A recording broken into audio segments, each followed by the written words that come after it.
Jean-Baptiste. Bonjour Xavier, bonjour à tous. Alors, on vient de voir ce groupe, c'est Exodus, 11 artistes, tous migrants et tous installés en Belgique. Ils seront demain soir à l'Institut du monde arabe pour un concert sous la direction artistique du violoniste Wouter Waden Abel. 11 musiciens, alors certains sont arrivés récemment en Belgique, d'autres sont là depuis beaucoup plus longtemps. Il y a à la fois du flamenco, du rebetiko grec, également du oud. Le spectacle s'appelle Exodus. L'Institut du monde arabe qui consacre 3 jours à cet exil, c'est un focus.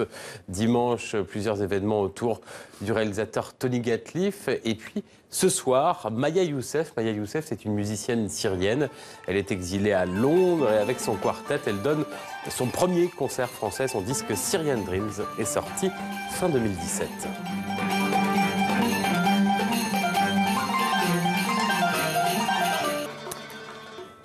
Alors, on repart à Genève, où a lieu jusque dimanche la 19e édition du festival Black Movie. Festival de films indépendants, c'est pas forcément évident quand on ne connaît pas ce festival avec ce titre, c'est-à-dire des films qui ne sont pas produits par des grands studios. Il y a 120 films présentés jusqu'au 28, jusqu'à dimanche. Parmi eux, un documentaire, Maman Colonel, c'est le 3e long métrage de ce jeune réalisateur congolais, Dieudo Amadi. L'histoire, c'est un documentaire, c'est le portrait d'une policière dans les rues de Kisangani qui protège les femmes et les enfants des violences urbaines, des violences quotidiennes. À Genève, Pascal Achard et Julien Manzer ont vu le film et ont rencontré le réalisateur. Donc, on constitue l'équipe de la police pour la protection de l'enfance. Ndenge na ye awa, on a la confiance. Toko bombisa musala, toko ningisa. Poigne de fer et cœur d'or, voici Maman Colonel. Le réalisateur congolais Dieudo Amadi l'a suivi, caméra à l'épaule, à Kisangani.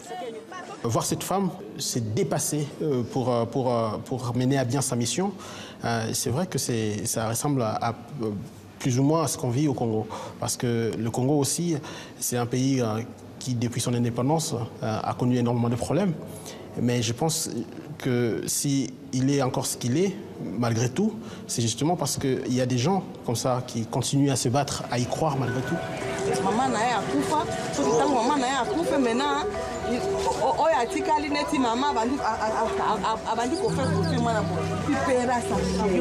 Même devant Dieu, Embarqué avec la policière, Dieudo Amadi voit soudain ressurgir dans sa ville natale les plaies d'un conflit oublié, la guerre des 6 jours. En 2000, Kisangani est ravagée par des affrontements entre forces rwandaises et ougandaises qui soutiennent chacune des rebelles congolais.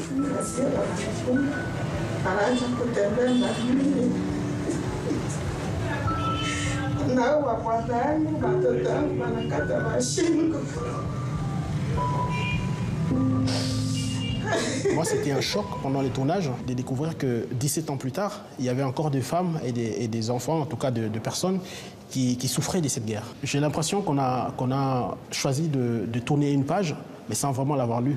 Et le pire, c'est qu'on n'est pas à l'abri que ces genres d'atrocités, ces genres d'horreurs puissent se reproduire.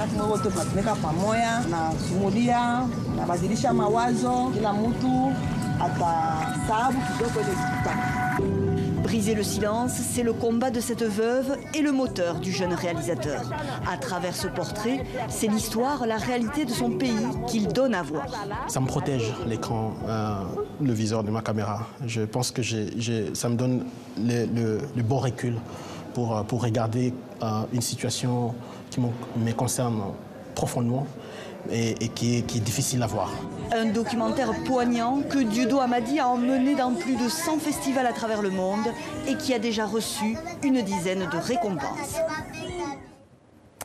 Et puis, une reprise à Paris au studio théâtre, c'est l'Interlope Cabaret. Oui, c'est à partir de ce soir. C'est la plus petite salle de la Comédie Française, sous la pyramide du Louvre, au Carrousel. Il n'y a pas que des boutiques, il y a aussi une salle de spectacle, avec cette reprise très réussie de la saison dernière, signée Serge Bagdasarian, avec Serge Bagdasarian et aussi Véronique Vella, Michel Favori et Benjamin Laverne, l'une des nouvelles stars de la Comédie Française, méconnaissable dans ce déguisement, avec donc cette évocation des cabarets de l'entre-deux-guerres. Alors ça parle d'hommes qui aiment des hommes, de femmes qui aiment des femmes. Les travestissements, ça parle aussi de souffrance, de moquerie parfois, mais heureusement, ça parle et ça chante également l'amour. Parlez-moi d'amour, redites-moi des choses tendres. Votre beau discours, mon cœur n'est pas là de l'entendre. Pourvu que toujours vous répétiez ces mots suprêmes. Je vous aime. Un Donc très joli l'Interlope Cabaret. Jusqu'en mars, au studio théâtre de la Comédie Française, qui a multiplié ces dernières années ses cabarets. Il y en a eu autour de Brel, de Brassens, et donc là, Cabaret Interlope. Pour tous ceux qui passent à Paris, donc on rappelle que c'est sous la pyramide du Louvre, dans la plus petite salle de la Comédie Française. Merci Jean-Baptiste, à demain. À demain.